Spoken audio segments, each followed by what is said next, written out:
খাবো না, কিন্তু দাঁড়িয়ে ভাত খাবার ট্রেন দেখবা, এখানে দাঁড়িয়ে দাঁড়িয়ে ভাত খাবা। আমার দুজন নেই বাবা,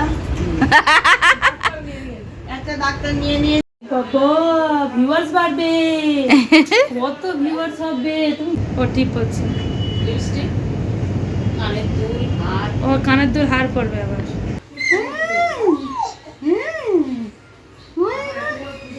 এই guys, welcome back to my channel. আশা করি তোমরা সবাই খুব ভালো আছো, আমিও বেশ ভালো আছি। আর এখন তো তোমরা অনেকেই জানো আমি শ্বশুর বাড়িতে আছি। ওই যে বাড়িতে কালী পুজো ছিল না, ওই জন্য চলে এসেছিলাম। তোমরা তো জানোই, তাও আমি একবার বলে দিলাম। সকাল সকাল দেখো সে একদম রেডি। আর আমি যখন এখন হয়েছে কি, আগে বাবু ঘরে ঘুমাতো, তারপরে আমি সেই সুযোগে একটু আগে উঠে সব রেডি ফেডি করে নিতাম আর নিজেও রেডি হয়ে যেতাম। কিন্তু এখন বাবুর গায়ের কাছ থেকে মায়ের গন্ধ চলে গেলে বাবুরও ঘুম ভেঙে যায়। তো ওই জন্য সকাল সকাল আমি যখন উঠি, যদি আমি 8টায় উঠি ও 8টায় উঠে পড়বে, আমি যদি 8:30টায় উঠি তারপরে ও 8:30টায় উঠে পড়বে, তারপরে পরে আবার ঘুমাবে। কিন্তু এই মুহূর্তে মায়ের গন্ধটা যে চলে গেল সারা রাত পরে, ওর তখনই ঘুম ভেঙে যায়। তবে হ্যাঁ, ওই সকালে উঠে না বেশ কিছুক্ষণ ও কান্নাকাটি করে না, এইটা একদিক থেকে সুবিধাই হয়, কোনো অসুবিধা হয় না। ও কান্নাকাটি করলেই তো তখনই একটু ঝামেলা হয়। যাই হোক, আমি এখন চলে গেছি ছাদে, স্নান টান করে সব মেলটেলে নিয়ে আসলাম। সকালবেলা বাবুর জামা কাপড়গুলো মা কেচে দিয়েছিল, তো আমিও কয়েকটা জামা কাপড় একটু ধুয়ে টুয়ে নিয়ে একেবারে স্নান করে সেগুলো মেলতে গেলাম। আর বাবুর যেগুলো শুকিয়ে গেছিলো সেগুলো আবার তুলে নিয়ে আসলাম। তোমরা অনেকেই আগে দেখেছো আমি বাপের বাড়িতে ছিলাম, তো বাপের বাড়ির এনভায়রনমেন্টটা আলাদা আর শ্বশুর বাড়িরটাও আলাদা। তো এখানে সব কিছু করে আমি রেডি হয়ে গেছিলাম, আবার তাড়াতাড়ি করে একটুখানি প্রসাদও খেয়ে নিলাম। এটা আবার সকালেই আমি একেবারে খেয়ে নিয়েছিলাম। সকালবেলার অন্য টিফিন কেন করব, একেবারে আগের দিনের প্রসাদটা আমাদের সকালবেলাই হয়, যেহেতু আগের দিনে পূজা হয়েছিল। তো পূজার প্রসাদ তো সকালবেলাই হয়, রক্ষাকালী মায়ের পূজা। তো এই সকালবেলায় একেবারে প্রসাদ খেয়ে নিয়েছিলাম। একটুখানি থাকে আসল প্রসাদ মানে ভোগ প্রসাদ, আর বাকিটা থাকে এমনি প্রসাদ, খিচুড়ি প্রসাদ, সেটাই খেয়ে নিয়েছিলাম। সকালবেলা আবার ওর ঠাম্মার সঙ্গে একটু গল্প করছিল। আর তোমাদেরকে আমি দেখালাম যে আমার ব্যালকনিতে এই কয়েকটা গাছ, আগেও তোমরা দেখেছিলে অনেক গাছ, সেই গাছগুলো কিন্তু এখন ছাদে তোলা। আমি আবার গাছগুলোতে তাড়াতাড়ি করে একটু জল দিলাম। জল মা দেয়, কিন্তু মা রোজ দিতে পারে না, অতটা মনে থাকে না। আমি আবার গাছগুলো জল দিলাম। আর উপরের গাছগুলোতে, আমাদের উপরে যারা থাকেন তারা হচ্ছে আমাদের ওই দিদিটা, উপরে ওনার গাছ অনেক আছে, তো দিদি দিয়ে দেয়। তো দিদিকে আমার সাজে দেখেছো, দিদি আমাকে সাজিয়ে দিয়েছিল। তো দিদি আমাদের বাড়িতে এসেছিলো, বাবুও এসছে বলে তাড়াতাড়ি করে আবার দেখতে এসেছিলো। আগের দিনে আসতে পারেনি, কারণ বলছিল যে বাবুর কিছু একটা না দিয়ে আর আসবো, তার জন্য আবার দিদি আর আমাদের মেয়ে এসেছিলো আর কি। আর মা হওয়ার পর এই প্রথমবার আমাকে ওকে গিফট দিল। আমি তোমাকে, যদি আমার ভিডিওটা দেখে থাকো, তোমাকে থ্যাংক ইউ বলছি। দাঁড়িয়ে একদম মস্তানি করে করে উপরে উঠে যাওয়া ভাত খেতে খেতে, আমি খাবো না, আমি খাবো না, কিন্তু দাঁড়িয়ে ভাত খাবার ট্রেন দেখবা, এখানে দাঁড়িয়ে দাঁড়িয়ে ভাত খাবা। এই গুড়িয়ে আমার দুজন নেই বাবা,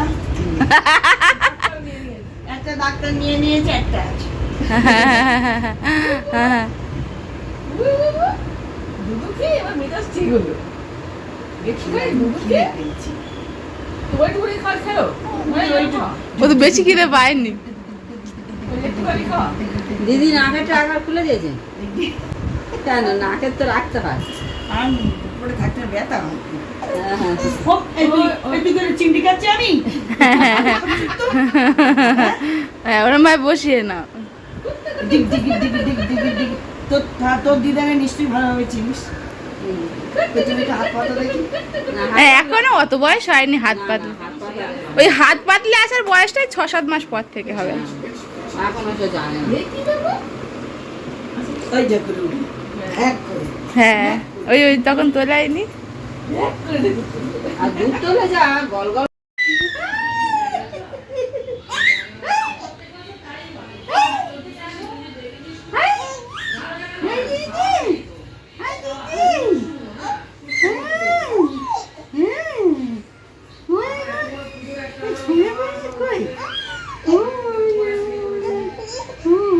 তো এতদিন দিদুনের বাড়িতে ছিল, যেই এখন ঠাম্মার বাড়িতে মানে বাবার বাড়িতে এসেছে, তো সবাই মিলে ওকে দেখতে এসছে। তারপরে এসেছিল পূজার সময়, তো অনেকেই এসছিল। আর ইনি হচ্ছে আমার মাসি শাশুড়ির মেয়ে, মানে ওর একটা পিসি, আর আমার হচ্ছে ননদ। তো দিদিভাইও এসেছিলো, আমার থেকে বড়, তাই আমি দিদিভাইকে দিদিভাই বলি। ওকে প্রচণ্ড ভালোবাসে, তো এসেছিলো। আর তার আগে যাকে দেখলে সেটা হচ্ছে আমার বরের পিসি, তো বড় পিসি। তো ওই হচ্ছে পিসিও এসেছিলো। তো সবাই মিলে ওকে দেখতে এসেছিলো, এমনকি আমার মাসি শাশুড়ি মানে আমার বরের মাসিমা, তিনি এসেছিলো।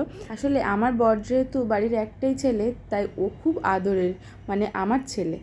বাবা ভিউয়ার্স বাড়বে, কত ভিউয়ার্স হবে তুমি দেখো দেখো। এই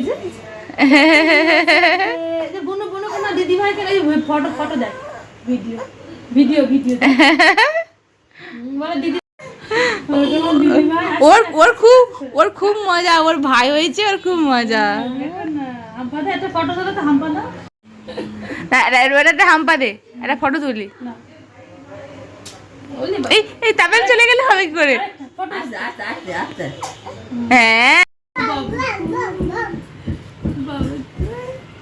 দিদি ভাই লাগছে, তুমি নাচবে, দিদি ভাই লাগছে, তুমি নাচবে। আর তাইতে করবে, তাইতে করো, তাইতে করো, তাই তাই তাই মামা বাড়ি যাই, মামা বাড়ি ভারী মজা কি নাই। চলবে না চলবে না চলবে না। ও না না করে কি করে দেখা?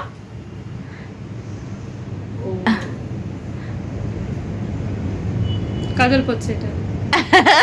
হ্যাঁ হলো, এবার লিপস্টিক ও টিপ করছে। লিপস্টিক, কানের দুল, হার। ও কানের দুল হার পরবে আবার, লিপস্টিক আছে, কানের দুলটা পরো। ওটা কানের দুল। হ্যাঁ গলায় হার পরবে, এবার হার করবে। তা মাথাটা আছড়াবে। ওটা হার হলো। মাথা আজরা, এই সব কিসে খেলনা বাটি? মাথা আজরা। সবকিছু এবারে খেললাম এবার জামা প্যান্ট মিশে পরো। মিশে। ও বাবা, রেডি। এবার এবার ব্যাগ নাও, নিয়ে চলো। জুতো জুতো পরো। ব্যাস জুতো হয়ে পরো। গেছে, এই পর্যন্ত করে। Safety bag. হাসিটা দেখেছি কি সুন্দর। এই ক্লিপটা আমার, এই ক্লিপটা আমার, এই ক্লিপটা আমার, এই ক্লিপটা আমার, এই ক্লিপটা আমার, এই ক্লিপটা আমার, এই ক্লিপটা আমার, এই ক্লিপটা আমার।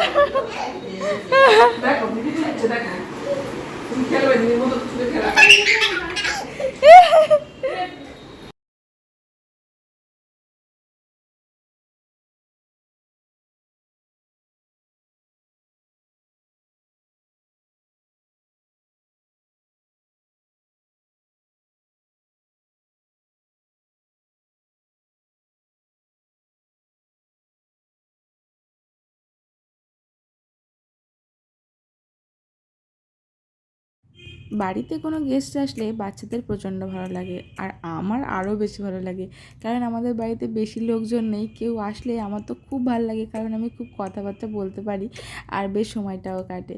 এদিকে ওরা সবাই চলে গেলে তখন একটু ভাবলাম চলো মা, তুমি তো অতটুকু আছো, তুমি, আমার মাও সন্ধ্যাবেলা চলে যাবে, তো মাকে বললাম চলো আমরা একটু ছাদ থেকে ঘুরে আসি আর জামা কাপড়গুলো নিয়ে আসি। কারণ আমার শাশুড়ি মা আবার দুদিন এত চাপ পড়েছিল বাড়িতে কাজে, তারপরে শিব চতুর্দশী করেছিল, তো সব মিলিয়ে উনি একটু ক্লান্তই হয়ে গেছিলো। তো মাকে বললাম তুমি একটু রেস্ট নাও, আমি ওপর থেকে সব নিয়ে আসছি। আসলে অনেক দিন পরে বাড়িতে এলে সব কিছু যেন নতুন নতুন লাগে। আর 4 মাস পরে আমি বাড়িতে এসেছি, বাড়িটা যেমন নতুন নতুন লাগছে, তেমন মনে হচ্ছে এই গাছপালা সব কিছুই নতুন নতুন। তবে এটাও সত্যি যে এখানে যেগুলো গাছ আছে, এই গাছগুলোর মধ্যে অনেকগুলো আগে আমাদের নিচে যে কেয়ারটেকার দাদি থাকতো, সেই দিদি আর দাদা চাষ করেছিল, তারা এখন নেই, তারা চলে গেছে, অন্য নতুন লোক এসছে। যদিও তো আমি কিন্তু তাদেরকে খুব মিস করি, কারণ তারা যে দিদি ছিল সে আমার প্রায় বন্ধুর মতো হয়ে গেছিলো। আমরা প্রায় একবার দুবার হাঁটতেও গেছিলাম, তোমরা আমার একটা ব্লগেও দেখেছো। জীবনের অনেক কিছু স্মৃতির মধ্যে এই গাছগুলো দেখলে তাদের কথাই মনে পড়ে। তো যাই হোক, তোমরা যদি আমার ব্লগটা দেখে থাকো, আমরা সবাই তোমাদেরকে খুব মিস করি, তোমরা প্রচণ্ড ভালো ছিলে। তো যাই হোক, চলো তোমরা একবার এসো বাবুকে দেখতে আমার তরফ থেকে, তো অবশ্যই তোমাদেরকে বলে রাখলাম। যাই হোক, এই গাছগুলো দেখো, এই গাছগুলোর মধ্যে অনেকগুলোই কিন্তু গোলাপ গাছ, একটা গাছে ফুলও ফুটেছে। আর এদিকে বাবু কোনো দিন এই ট্রেন দেখেনি, মানে আমাদের ফ্ল্যাটটা প্রায় ওই আমাদের মেট্রোর কাছে, তো মেট্রো যখন ট্রেনটা যায় তখন ও তো দেখেনি আগে, তো এই প্রথমবার যখন দেখেছে ও না কিছুতেই মেট্রোগুলোর দিকে তাকাচ্ছে না, মানে প্রথমে যেন কেন অবাক অবাক লাগছে, সেগুলো কী যাচ্ছে এরকম একটা। ও তো এখন দূরের দৃষ্টিটা হালকা হয়েছে, মানে এখন দেখতে পাই সবাইকে, দূরের কাছে সবাইকে দেখতে পাই, কিন্তু এই বোঝার বয়সটা হয়নি, তাই বারবার দেখছিল। এদিকে মা ওকে রেখে আজকে চলে যাবে, তাই মারও খুব মনটা খারাপ করছিল।